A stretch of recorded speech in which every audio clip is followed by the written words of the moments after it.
Trump has given the green light to an extraordinary series of moves in Saudi Arabia that can only be described as a revolution from above. Some of them suggest real and long-needed reforms, but all appear to have the risk of destabilizing Saudi Arabia and the Middle East. Saudi Arabia's new crown prince, Mohammed bin Salman, has moved to consolidate power in all directions, jailing conservative clerics on the one hand and advocates of political reform on the other. His most recent targets have been some of the kingdom's most powerful princes, including the head of the National Guard, as well as the billionaire investor Al-Walid bin Talal, on allegations of corruption. A senior Arab statesman and businessman told me the reasons given seem suspect. He said, every prince in Saudi Arabia has partaken in the institutionalized corruption that is embedded into the system. If this was really about corruption, Al-Walid is the last Saudi prince you would go after. Saudi Arabia has historically rested on three pillars of stability. There's the royal family, and it has intermarried with the second pillar of Saudi society, the tribes.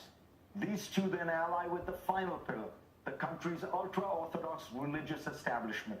Mohammed bin Salman has said the right things about religious moderation, and he has taken on all three pillars.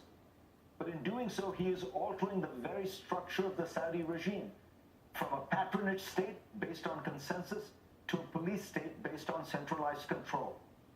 Time will tell whether it will work.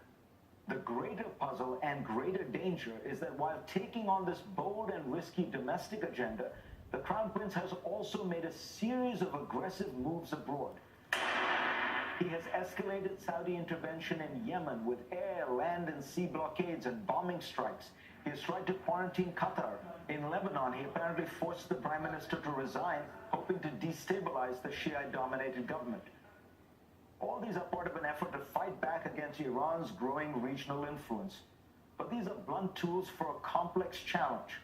The Saudis, for example, are attempting to dislodge the Iran-backed Shiite group Hezbollah from its position of power in Lebanon and punish Qatar for its alleged ties to the group. But for several years now, the Saudis and Americans have been in an unspoken alliance with Hezbollah against the Islamic State.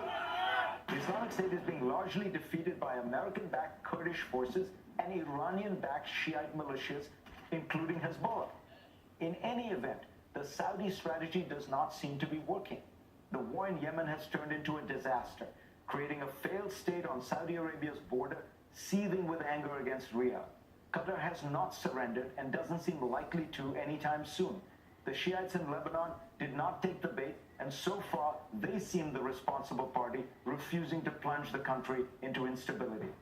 But everywhere in the Middle East, tensions are rising, sectarianism is gaining ground, and with a couple of miscalculations or accidents, things could spiral out of control. And with Donald Trump having so firmly supported this Saudi strategy, America could find itself dragged deeper into the growing morass in the Middle East. For more, go to cnn.com/Fareed and read my Washington Post column this week.